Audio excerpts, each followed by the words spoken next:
দাঁড়িপাল্লায় vote দেওয়া মুসলমানদের জন্য হারাম। বিএনপি চাইতে কি আর আপনার ইসলামের বড় সেবক অন্য কোনো দল হতে পারে? আজকে বাংলাদেশের শীর্ষ আলেমরা বলছে দাঁড়িপাল্লায় ভোট দেওয়া মুসলমানদের জন্য হারাম। এটা কোনো ইসলামী দল নয়, একেবারে পরিষ্কার কথা, আমার কথা নয়।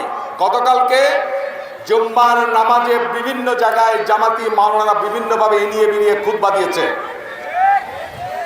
এবং জাতীয় মসজিদের খতিব গতকালকে ঢাকায় বাইতুল মোকাররম জামে মসজিদে ইমাম সাহেব খুতবা দিয়েছেন। আমার কাছে তার ভিডিও আছে। উনি কি বলেছেন? শরিয়া আইনকে না বলায় জামাত কোনো মুসলমানদের দল হতে পারে না। জামাত যে ইস্তেহার ঘোষণা করেছে সেই ইস্তেহার সেকুলার ইস্তেহার, ধর্মনিরপেক্ষ ইস্তেহার।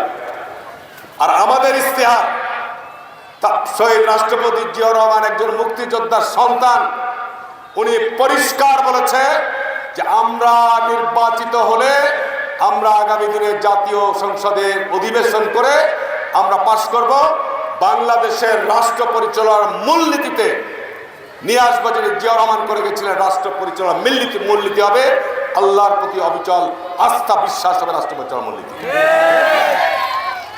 বিএনপি চাইতে কি আর আপনার ইসলামের বড় সেবক অন্য কোনো দল হতে পারে? আমরা ইসলামকে নিয়ে ব্যবসা করতে চাই না, ঠিক না? বেঠিক বলছি? আমরা ইসলামকে নিয়ে ব্যবসা করে মানুষকে, যে আমাদের একজন শিল্পী বলল, ভোট চাইছো ভোট চাও, তুমি জান্নাতের লোভ দেখার কে? ঠিক না বেঠিক বলছি? জান্নাত কে পাবে কে পাবে না তুমি বলার কে? ঠিক না বেঠিক? এখন এই যে আমি বললাম যে এরা মুনাফেক, পবিত্র কোরআনে আল্লাহ পাক মুনাফেকদের বহু আয়াত নাযিল করেছে। মুনাফেকদের চরিত্র সম্পর্কে আল্লাহ রাসূল বলছে এদেরকে চিনবা কিভাবে? এদের চিনার মধ্যে প্রথম যেটা দফা সেটি হচ্ছে যখন কোনো কথা বলবে মিথ্যা বলবে। এটি হচ্ছে মুনাফেক চিনার নিয়ম, আপনার সবচেয়ে বড় পরিচয়। আজকে জামাতের শীর্ষ নেতা জনাব ডাক্তার শফিকুর রহমান, টাটকা কথা, বেশি দিনকার নয়, টাটকা কথা, উনি বলেছেন না প্রকাশ্য জনসমুদ্রে জনসভায় বলেছে না, বলেছে যে স্বাধীনতার ঘোষক কর্নেল অলি আহমেদ।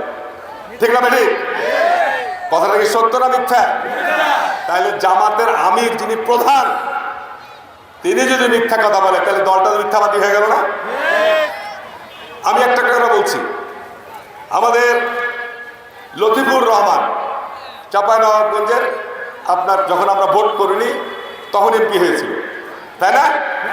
সে বলেছে আমি নাকি 4 বছরের দণ্ড নিয়ে ঘুরে বেড়াচ্ছি, আর 50 লাখ টাকার দণ্ড নিয়ে নাকি আমি ঘুরে বেড়াচ্ছি। যদি আমি এই জনসমক্ষে বলে গেলাম, যদি এর কোনো তথ্য প্রমাণ ডকুমেন্ট দিতে পারে, আমি নবাবগঞ্জে জুতার মালা নিয়ে ঘুরব।